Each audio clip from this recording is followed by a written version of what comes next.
Alabama State wins their last regular season game on senior day at home versus Arkansas Pine Bluff. We are now 12-0 on the season. It's a tight race for that national championship spot. We still have us as well as 3 other potential teams that are fighting for those 2 spots. So let's go down to Baton Rouge, Louisiana. The Florida A&M Rattlers are on a mission right now. They need one more win to be bowl eligible, while the Southern Jaguars are looking to get one more win to improve their bowl game. I know right now we are projected to go to the national championship game.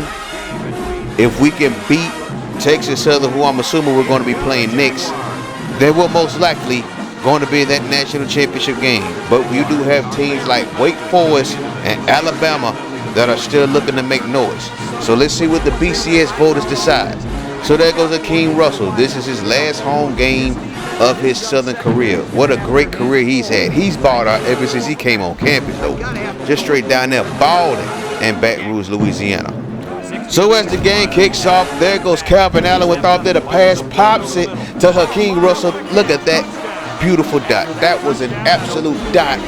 Threw that on a rope to Akeem Russell. Touchdown Southern. They are now up 10-0.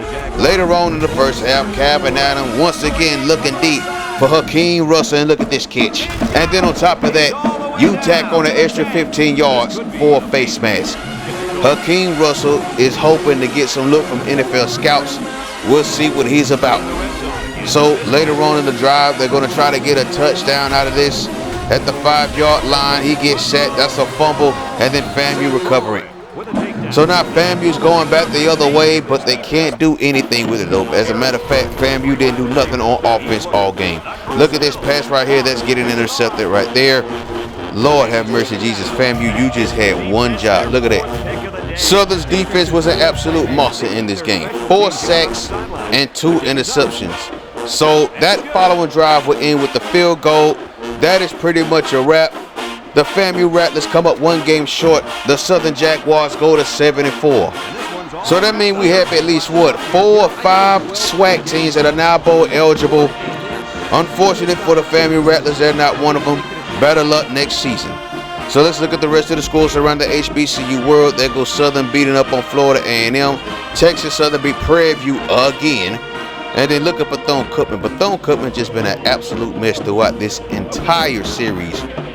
Alabama A&M goes off on a positive note despite being 3-8. Jackson State beats Grambling State 32-31. That looked like a good one. Meanwhile, over there at the MEAC, Hampton beat up on Delaware State.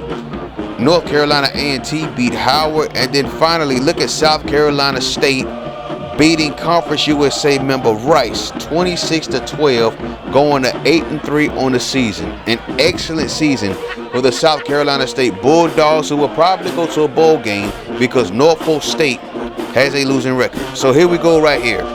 So you see the top 4 teams: Nebraska, Alabama State, Alabama, and Wake Forest. It would help us a lot if at least one of those teams lose one of their conference championship games, especially Nebraska, because then we'll take that number 1 spot. Or they might do what they've been doing and keep disrespecting us and let another team jump us. So let's look at the Heisman watch list. Ryan Thompson's there at the number 1 spot yet again to end the regular season. You got the quarterback from Texas Tech by the name of Danny Thomas, who's having a nice year. Kevin Bednarik from Michigan. Trey Tyler back on the list once again. And then Sean Rackin from Virginia Tech, who's also been balling this season. On top of that, Ryan Thompson is still the front runner to win the Biletnikoff Award, the reward given to the nation's best wide receiver. So let's see how that looks, despite the fact that he was suspended for the first half against Arkansas Pine Bluff.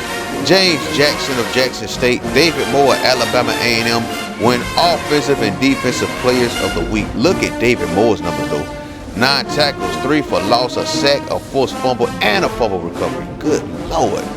Cody Wardham of Hampton, Matt Hines of North Carolina A&T. Look at Dane. Cody Weldon, 21-30, 361, 4 touchdown passes. Matt Hines just went absolute off, though. So Texas Southern are the winners of the SWAC East, meaning it's going to be Alabama State versus Texas Southern yet again. This should be an interesting matchup. I can't wait for it, but join us next time for the regular season finale with the Army-Navy game and the SWAT championship game preview. Peace.